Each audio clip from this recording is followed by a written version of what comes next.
Hello everyone, this is your Kaptain speaking. So over 200 of you morons subscribed to me. Thanks!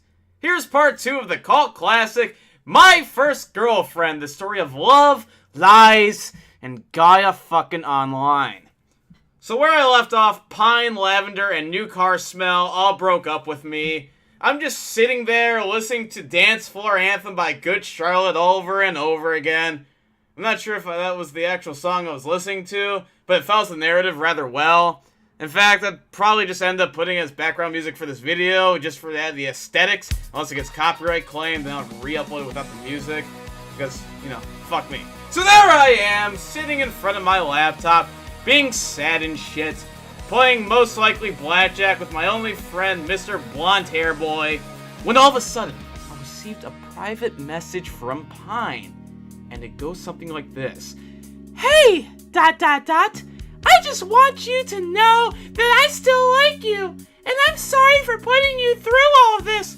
She still likes me. Oh my god, she still likes me! So I kept it subtle in the conversation, replying with simple, I'm tired of all the drama. And I just want something real. Before going all beta faggot and sending her a poem about how important she is to me. The two of us got back together, and there I was spending night after night, filled to the brim with happiness.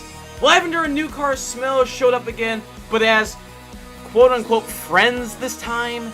Now I will say, out of the three, New Car Smell was definitely my favorite, but that's because she had a RuneScape account and was the only one who actually played with me. Me and Pine spent most of our nights at Rally, Towns, and ZOMG enjoying our presence together. It was a bit of a pain in the ass trying to schedule something together because of the 3-hour difference in time zones between us. Regardless, she couldn't stay up past midnight, so I was up till 3 a.m. every night talking. At the time, she was an honors student at her school, and we would spend less and less time together because of all the homework she did. This is when I started to meet new people. I met new friends, communicated with a lot more people, and made friend after friend on the website. I know it's pretty cringy to say, but I was glad to have met the people in my life. There was this one girl I remember coming across in Towns. We became friends, talked for a bit, and she was telling me how she was contemplating suicide. I don't even know the girl's name, I don't know what she looks like, where she lives, or how old she is, but I do remember spending the day just messaging her back and forth, talking about her lives until she finally got better, I guess.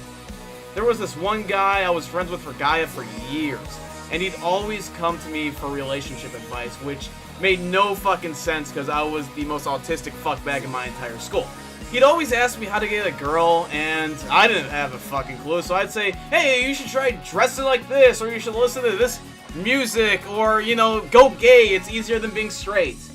And then there was this other girl who we'd go back and forth, day after day, week after month, debating on whether or not girls or guys were better, and vice versa. Enough sidetracking though, back to the story. After a few months of meeting new people, holiday break came up and I wanted to spend as much time with Pine as I humanly could.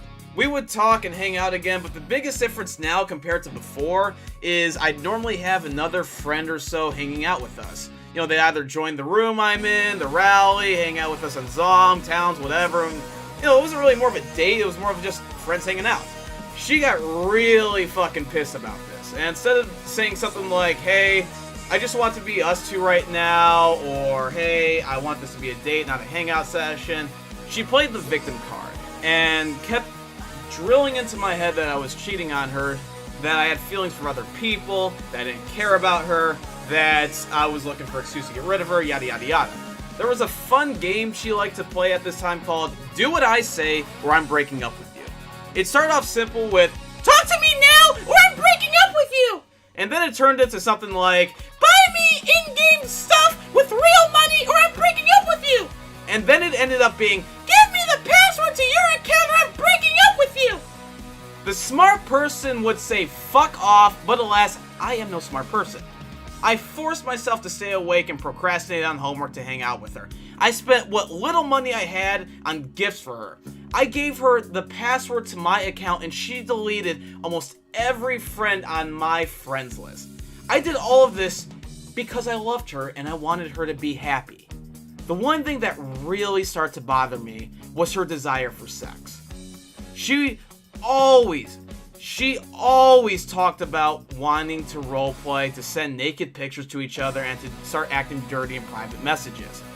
Now, as a child, I was pretty asexual. In fact, I was very asexual. I didn't care for sex at all. She always asked to cyber. And for those of you who don't know what cybering is, it's the 2008 equivalent of sexting. And I'd always try to push away her request.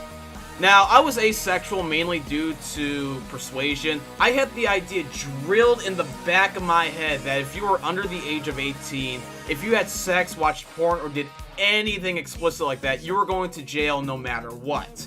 And that mindset, being in the Christian family I'm in, that mindset completely devoided me of ever wanting to have sex with anyone in any way, shape, or form until I got out of high school, became 18, and realized, oh, well, fuck me. Regardless, the moment finally happened where I caved in and we cybered. It felt so weird to type, I grab your boobs and I take off your shirt and you like that, don't you, baby? Like, it was just so fucking weird. I told her how I felt about cybering, how I felt nervous, disgusted in myself, and didn't care for it, and we never did it again. When I look back at this relationship, I feel like that was the one time she truly cared about how I felt. After the whole cybering scenario, though, I started accepting that her aggressive attitude towards me was her signs of showing she cared. Holiday break ended, we went back to school, saw less of each other, and I started making more friends again. It was spring break when we started talking again, and then my account got hacked. The username was changed, the password was changed, everything was wiped in it. My account literally got hacked as I was on it. I was forced booted out of my account, and when I tried logging back in, I couldn't. I panicked, made a new account, tried to find the name of the old guy account, and I couldn't. I messaged Pine that my account was hacked, and she told me she was sorry that happened and worried if it would happen to her next or anybody else I know. What Pine didn't tell me, until much later in our relationship, was she was the one who hacked my account. She was the one who changed my name, my password, and stole all my shit. But that's the end of part 2. Maybe I'll make a part 3 8 months from now when I hit 300 subscribers or some shit. Maybe I won't. We'll just have to see. Bye, everyone!